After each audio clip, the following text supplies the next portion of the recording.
टिपू सुलतानवरून राज्यातलं राजकारण सध्या चांगलंच तापलंय। काँग्रेस प्रदेशाध्यक्ष हर्षवर्धन सपकाळ यांनी टिपू सुलतान हे छत्रपती शिवाजी महाराजांच्या समकक्ष योद्धे असल्याचं वक्तव्य केलं। त्यानंतर सपकाळ यांच्यावर भाजप आणि शिवसेनेकडून रान पेटवण्यात आलंय।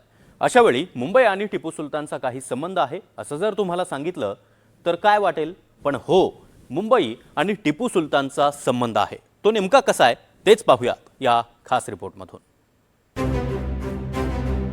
तुम्ही छत्रपती शिवाजी महाराज टर्मिनसवरून मध्य रेल्वेवरील लोकलनं ठाण्याच्या दिशेने निघालात की पहिलं स्टेशन लागतं ते मस्जिद बंदर।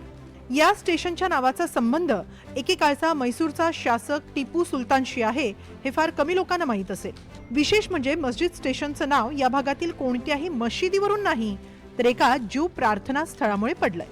महाराष्ट्राच्या राजकारणात सध्या टिपू सुलतानवरून मोठं वादळ उठलंय। काँग्रेसचे प्रदेशाध्यक्ष हर्षवर्धन सपकाळ यांनी छत्रपती शिवाजी महाराजांची तुलना टिपू सुलतानशी केल्यानं मोठा वाद निर्माण झालाय। छत्रपती शिवाजी महाराजांचं शौर्य ज्या पद्धतीचं आहे आणि एक स्वराज्य नावाचा त्यांनी ज्या पद्धतीने एक विचार दिला आहे, अगदी त्यांच्याच मांडेआळीमध्ये त्यांच्यानंतर त्यांच्या बऱ्याच कालावधी लोटल्यानंतर त्यांचा आदर्श घेऊन टिपू सुलतान यांनी इंग्रजांच्या विरोधात कुठेतरी लढा पुकारला होता। आणि त्या अर्थानं टिपू सुलतान हे एक शौर्य गाजवणारे एक योद्धे होऊन गेले, एक भारताचे भूमिपुत्र होऊन गेले। त्यांनी कधी कुठल्याही विखारी विचारांना त्यांनी जवळ केलं नाही, तर एक शौर्याचं लक्षण म्हणून टिपू सुलतानांना आपण शिवाजी महाराजांच्या समकक्ष बघितलं पाहिजे। सपकाळ यांच्या या वक्तव्याचा निषेध करत भाजपनं राज्यभर आंदोलनं केली। पुण्यात तर काँग्रेस आणि भाजप कार्यकर्ते आमने सामने आल्यानं वातावरण चिघळलं होतं। काँग्रेस कार्यकर्त्यांनी आरोप केला की भाजपच्या कार्यकर्त्यांनी दगडफेक केली, ज्यात काही जण जखमी झाले। हाच आरोप भाजपकडूनही करण्यात आला। दरम्यान टिपू सुलतान हा मुंबईत कधीच आला नव्हता, पण एका ज्यू प्रार्थना स्थळाच्या निमित्तानं त्याचं या शहराशी नातं जोडलं गेलंय। मस्जिद स्टेशनच्या अगदी जवळ असलेल्या प्रार्थना स्थळाला सिनेगॉग म्हणतात। टिपू सुलतान हा सिनेगॉग आणि मस्जिद स्टेशनची कहाणी बहुतांश लोकांना अपरिचित आहे। मूळचं मस्जिद बंदर हे मुंबईच्या 7 बेटांपैकी एका बेटाचा भाग होतं। 19व्या शतकाच्या मध्यापर्यंत समुद्र बुजवून ही बेटं एकमेकांना जोडली गेली।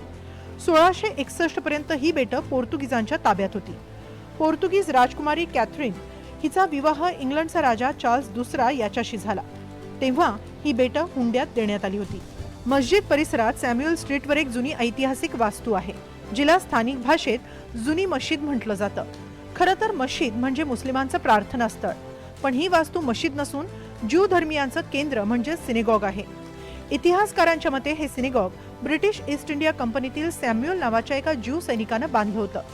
मैसूरचा शासक टिपू सुलताननं या सॅम्युअलला युद्धात बंदी बनवलं होतं, मात्र टिपू सुलतानच्या आईच्या विनंतीवरून त्याला माफी मिळाली आणि कैद्यांच्या अदलाबदलीत त्याचा ताबा पुन्हा इंग्रजांकडे देण्यात आला। टिपू सुलतानने सुटका केल्यानंतर कमांडर सॅम्युअल मुंबईत स्थायिक झाला। आपला जीव वाचल्याबद्दल देवाचे आभार मानण्यासाठी त्यानं या सिनेगॉगची निर्मिती केली। 1860 मध्ये याचं पुनर्निर्माण सॅम्युअल स्ट्रीटवर करण्यात आलं। देवानं आपल्यावर दया दाखवली म्हणून सॅम्युअलनं हे सिनेगॉग बांधलं, त्यामुळे याचं नाव गेट ऑफ मर्सी सिनेगॉग म्हणजेच दयेचं द्वार असं ठेवण्यात आलं। हे भारतातील सर्वात जुनं सिनेगॉग आहे। या सॅम्युअल स्ट्रीट जवळचा भाग इस्रायल मोहल्ला म्हणूनही ओळखला जातो। मस्जिद बंदर या नावातील मस्जिद हा शब्द या सिनेगॉगमुळे आला। हा भाग मुंबई बंदराचा महत्त्वाचा हिस्सा असल्यानं हा भाग मस्जिद बंदर म्हणून ओळखला जाऊ लागला। मुंबईच्या किनारपट्टी भागात कर्नाक बंदर, दाना बंदर यासारखी अनेक बंदरं आहेत। भारतीय रेल्वेने इथल्या स्टेशनला मस्जिद हे नाव दिलं, तेव्हापासून या भागाला या नावाची अधिकृत ओळख मिळाली। टिपू सुलतानचं मुंबईशी अजून एक नातं आहे। 1799 मध्ये इंग्रजांविरुद्धच्या युद्धात टिपूचा मृत्यू झाल्यानंतर त्याचे नातेवाईक देशाच्या वेगवेगळ्या भागात स्थायिक झाले। टिपूच्या कुटुंबातील नवाब अयाज अली हे आपल्या कुटुंबियांसह माझगाव आणि भायखळा भागात राहायला आले होते। नवाब अयाज यांचा मृत्यू मुंबईतच झाला आणि त्यांची कबर माझगावमध्ये होती। मालेगावच्या नवनिर्वाचित महापौर शाने हिंद यांनी आपल्या कार्यालयात टिपू सुलतानचा फोटो लावला। त्यावर हर्षवर्धन सपकाळ यांनी टिपू सुलतानची तुलना छत्रपती शिवाजी महाराजांशी केली। सपकाळ यांनी केलेल्या वक्तव्यानंतर मुख्यमंत्री देवेंद्र फडणवीसांसह भाजप आणि शिवसेना नेत्यांनी सपकाळ यांच्यावर जोरदार हल्ला चढवला।